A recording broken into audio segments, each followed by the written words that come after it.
Hello అండి, welcome to our channel. Today recipe వచ్చి బొమ్మిడి ఆలు పులుసు అండి. చాలా పర్ఫెక్ట్గా ఆనియన్తో బాగుంటుంది ఇది.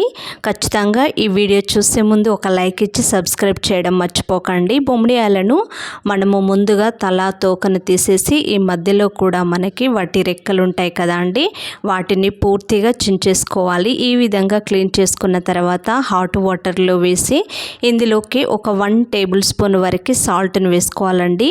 ఒక 30 సెకండ్ వరకు దీన్ని వదిలేసి అప్పుడు ఈ విధంగా మనము కలుపుతూ దాంట్లో ఉన్న డస్ట్ ఇసుక లాంటిది చాలా పేరుకుపోయి ఉంటుందండి. దీన్ని పూర్తిగా ఒక 2-3 టైమ్స్ క్లీన్ చేసుకోవాలి. దానిపైన ఉన్న చర్మం లాంటిది కూడా పొట్టు లాంటిది ఉంటుంది, అది కూడా పూర్తిగా తీసేయాలి. ఇప్పుడు ఒక ప్యాన్ తీసుకొని ఆయిల్ హీట్ అయిన తర్వాత ఇందులోకి ఈ బొమ్మిడి ఆలను వేసుకొని మనము వేంపుకోవాలండి. ఈ విధంగా వేంపుకోవడం వల్ల దీనిలో ఉన్న నీచు వాసన లాంటిది ఆ స్మెల్ అనేది లేకుండా పూర్తిగా పోతుందండి.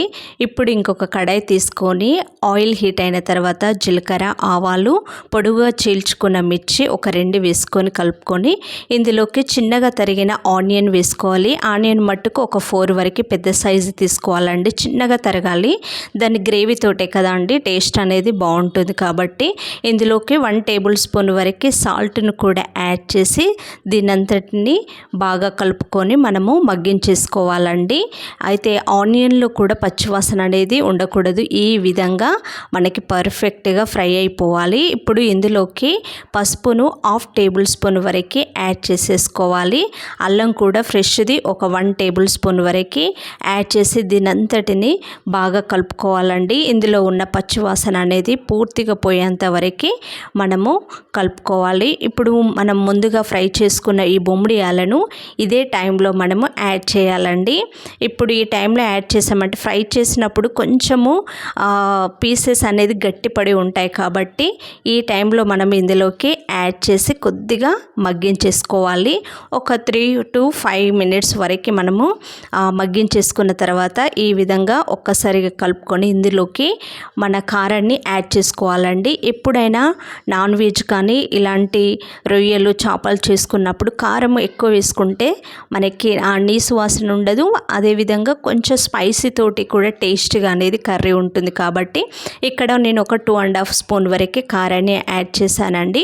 ఇప్పుడు ఈ విధంగా కలుపుకొని ముందుగా నేను చింతపండు గుజ్జును రెడీ చేసుకొని ఉంచుకున్నానండి. కొంచెం పులుపు ఉన్నది మట్టుకు ఇందులోకి యాడ్ చేసుకుంటే చాలా టేస్టీగా ఉంటుంది.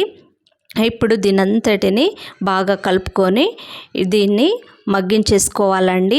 ఈ విధంగా మరిగిన తర్వాత మనకి ఆయిల్ అనేది పైకి తేలిచి కనబడుతుంది కదా, ఇలా ఒక 5 మినిట్స్ వరకు మనకి ఆనియన్ విత్ బొమ్మిడి ఆలు అనేది పర్ఫెక్ట్గా కుక్ అయిపోయి ఉంటాయి.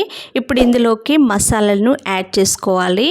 ఒక 1/2 టేబుల్ స్పూన్ వరకు ధనియాల పౌడరు, గరం మసాలా, జీలకర్ర పౌడరు, దీంతోపాటు మెంతి పౌడర్ మాత్రం ఖచ్చితంగా వేయండి. దీన్ని మాత్రం స్కిప్ చేయకూడదు. అప్పటికప్పుడు వేంపుకొని జీలకర్రను, మెంతిని వేరుగా చేసుకొని ఈ పౌడర్లు ఇందులోకి యాడ్ చేసామంటే ఆ ఫ్లేవర్ అనేది చాలా బాగుంటుందండి.